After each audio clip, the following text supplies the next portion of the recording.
పుష్యమాసం అనగా ఏమిటి అంటే, చంద్రుడు పుష్యమీ నక్షత్రంలో ఉండగా వచ్చే మాసాన్నే పుష్యమాసమని పిలుచుకుంటాం. పుష్య అనే మాటకు పోషణ, శక్తి కలిగినది అని అర్థం. ఆధ్యాత్మిక జపతపాదులకు, ధ్యాన పారాయణాలకు ఎంతో శ్రేష్టమైన మాసం ఈ పుష్యమాసం. పుష్యమాసంలోనే పితృదేవతలను పూజించి అందరూ కూడా దోషరహితులయ్యే అత్యంత పుణ్యమైన మాసం ఈ పుష్యమాసం. పుష్య పౌర్ణమి వేద అధ్యాయానికి చాలా విశిష్టతమైనదిగా కూడా మన పురాణాలు చెప్పబడ్డాయి. శ్రావణ పౌర్ణమి మొదలు ఈ పుష్య పౌర్ణమి వరకు వేదాలు, మంత్రాలు నేర్చుకోవడానికి అత్యంత అనువైన సమయంగా కూడా మన పురాణాల్లో చెప్పబడింది.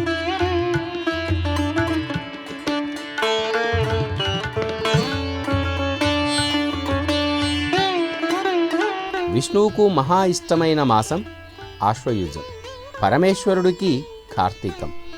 అలాగే ఈ పుష్యమాసం శనిదేవుడికి అత్యంత పరమ ప్రీతిపాత్రమైన మాసం.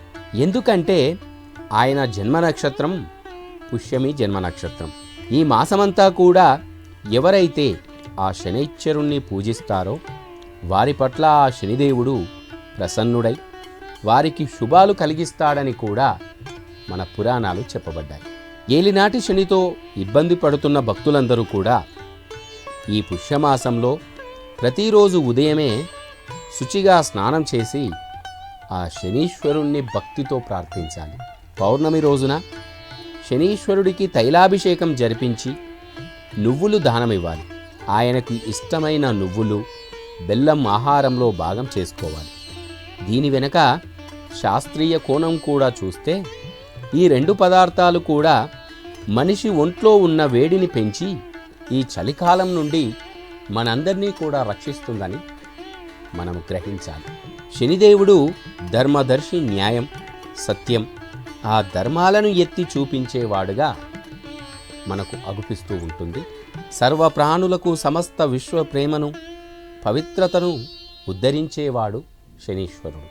మానవుడు ఈ నెలలో నువ్వులు సేవించి నియమనిష్టలతో పాటించినట్టయితే ఆ శనీశ్వరుడి అనుగ్రహం పొందవచ్చు. అంతేగాక గరుడ పురాణంలో నాభిస్థానం శనిస్థానం అని కూడా చెప్పబడింది. ఎప్పుడూ కూడా శరీరంలోని నాభి ప్రదేశాన్ని ఆ శని ప్రదేశంగా చెప్పారో అప్పుడే ఈ ప్రదేశానికి ఉన్న ప్రాముఖ్యం అంతటికీ కూడా శనీశ్వరుడి ప్రభావమే కారణమని భక్తులందరూ గ్రహించాలి.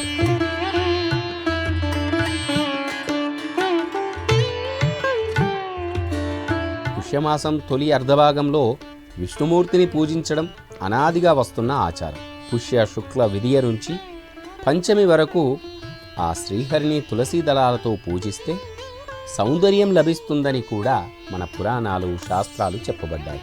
అలాగే సోమవారాల్లో శివుణ్ణి మారేడు దళాలతో పూజించాలి. ఆదివారాల్లో సూర్యదేవుణ్ణి జిల్లేడు పూలతోనూ అర్చించాలి.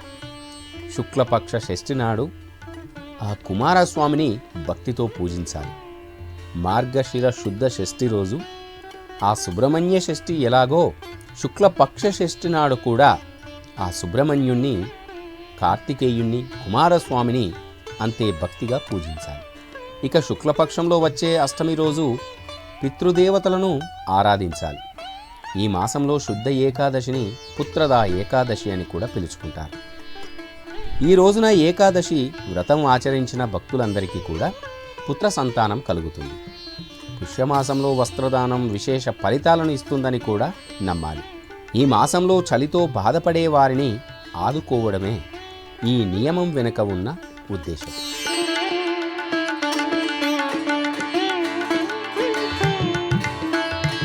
పుష్యమాసంలో వచ్చే పెద్ద పండుగ సంక్రాంతి. సంక్రాంతి ముందు రోజు జరుపుకునే పండుగ భోగి. చీకటితోనే లేచి ఆ చలిమంటలతో చీకట్లను పారద్రోలుతారు కూడా ఆ సమయంలో. దక్షిణాయానికి ధనుర్మాసానికి ఆఖరి రోజు కూడా ఈ భోగి రోజు. భోగి రోజున వైష్ణవ ఆలయాల్లో గోదా రంగనాథుల కళ్యాణాన్ని కన్నుల పండుగగా జరుపుతారు. మరునాడు సూర్యుడు మకర రాశిలోకి ప్రవేశించే రోజు కనుక మకర సంక్రాంతి జరుపుకోవాలి. ఆ రోజు నుండి భక్తులంతా కూడా పరమ పవిత్రంగా భావించే ఉత్తరాయణం ప్రారంభమవుతుంది. సంక్రమణం నాడు రాత్రిపూట భోజనం చేయకూడదని కూడా మన పురాణాలు చెబుతున్నాయి. సంక్రాంతి రోజున ఆ పరమేశ్వరుణ్ణి ఆవునేతితోనూ నువ్వులతోనూ అభిషేకం చేస్తే దరిద్రం తొలగిపోయి సకల భోగభాగ్యాలు కలుగుతాయని కూడా ప్రతీతి. సంక్రాంతి మరుసటి రోజు కనుమ పండుగ కూడా వైభవంగా జరుపుకోవాలి. ఈరోజు ధాన్యరాశులను, వ్యవసాయంలో సహకరించే పశువులను ఆ లక్ష్మీదేవి స్వరూపంగా భావించి పూజించాలి. పుష్య బహుళ ఏకాదశిని విమలైకాదశి, సఫలైకాదశి, శట్రిలైకాదశి, కళ్యాణైకాదశి అని కూడా పిలుచుకోవాలి. సున్నిపిండితో ఒంటిని రుద్దుకొని నువ్వులు కలిపిన నీటిలో స్నానం చేయడం, ఆ నువ్వుల్ని ఆహారంలో భాగం చేసుకోవడం, మంచినీటిలోనూ నువ్వులు కలుపుకొని తాగడం, తిలదానం చేయడం ఈ ఏకాదశి రోజు భక్తులందరూ చేయాలి.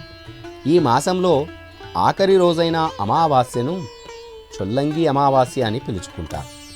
ఈ రోజున నదీ స్నానాలు చేసుకొని దైవదర్శనం చేసుకుంటే సకల శుభాలు కలుగుతాయి. పితృతర్పణాలు, ఆబ్దికాదులు ఏవైనా చేయవలసి ఉంటే వారి పేరుతో అన్నదానాలు పేదవారికి చేస్తే విశేషించి ఈ పుణ్యఫలంతో పాటు పితృదేవతల అనుగ్రహం కూడా కలుగుతుంది. పుష్యమాసంలో సూర్యోదయ సమయంన ఆ ప్రసరించే సూర్యకాంతి అద్భుతమగు యోగ చైతన్యంను ప్రసాదింపగలదు కూడా. పుష్యమి అంటే చాలా అద్భుతమైన నక్షత్రం. చెప్పలేనంత కాంతిని దర్శనం చేయించే మాసం ఈ పుష్యమాసం. ఉత్తరాయణ పుణ్యకాలంలో సూర్యుడు దక్షిణంలో నుండి ఉత్తర దిశగా పయనం సాగిస్తూ ఉంటాడు. అనగా ఊర్ధముఖముగా ప్రయాణం చేస్తూ మనలోని ప్రాణశక్తి బలమును కూర్చుకొని ఆ సమయాన్నే ఉత్తరాయణ పుణ్యకాలమని కూడా పిలుచుకోవాలి. సూర్యకిరణముల యందు ఒక ప్రత్యేకమైన హిరణ్మయమైన కాంతి ఉంటుంది. ఇది మన బుద్ధిని ప్రచోదనము చేస్తుంది. మనస్సును అంటిపెట్టుకొని ఉన్న స్వభావమునందలి అశుభములను ఆ కాంతి కూడా హరింపజేయగలుగుతుందని భక్తులందరూ నమ్మాలి. బుద్ధిబలము, ప్రాణబలము పుష్టిగా లభించు మాసము పుష్యమాసము.